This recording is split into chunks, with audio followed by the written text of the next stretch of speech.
Бір ел, бір кітап республикалық акциясының шеңберінде 2020 жылы бүкіл халықтық оқуға Мұхтар Әуезовтің «Абай жолы» роман-эпопеясы мен Әнуар Әлімжановтың «Ұстаздың оралуы» романы таңдалды.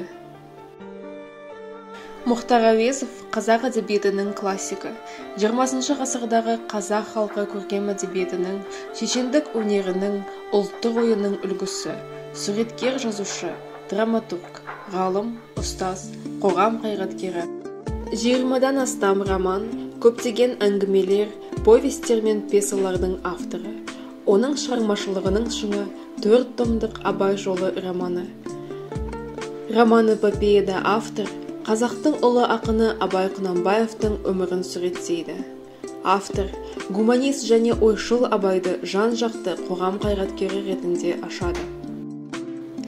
Қазақ халқының тарихында ақын сөзсіз моральдық билігі бар ұлттық күрескер ретінде ескірген патриархалды рулық дәстүрді өзгертуге тырысып, халқының жарқын болашағына сенетін, өзінің моральдық этикалық көзқарастарының көптеген ізбасарларын өсірген тұлға ретінде есте қалады. Абай жолы роман-эпопеясы ұлы шығарма. Ол әлемдік әдебиеттің қазынасына еніп, дүние жүзі халықтарының көптеген тілдеріне аударылды.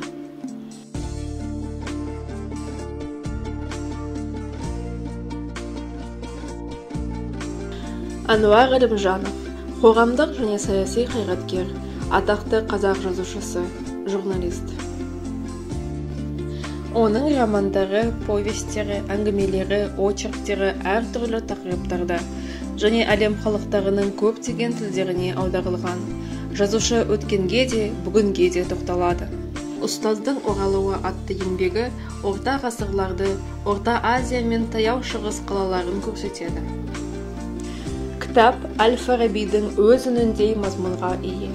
Арнайы бөлімде ойшылдың бақытқа жету жолын көрсету, азаматтық саясат, мемлекеттік қайраткердің афоризмдері, ізгі қала тұрғындарының көзқарастары туралы трактаттар секілді үзінділер келтірілген.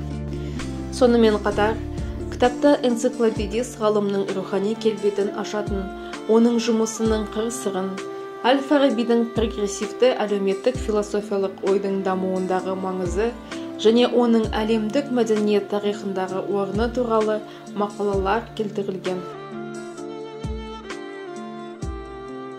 Сұлтанмахмұт Торайғыров атындағы облыстық кітапхана «Бір ел, бір кітап» акциясын қолдап, баршаңызды бұл кітаптарды оқуға шақырады.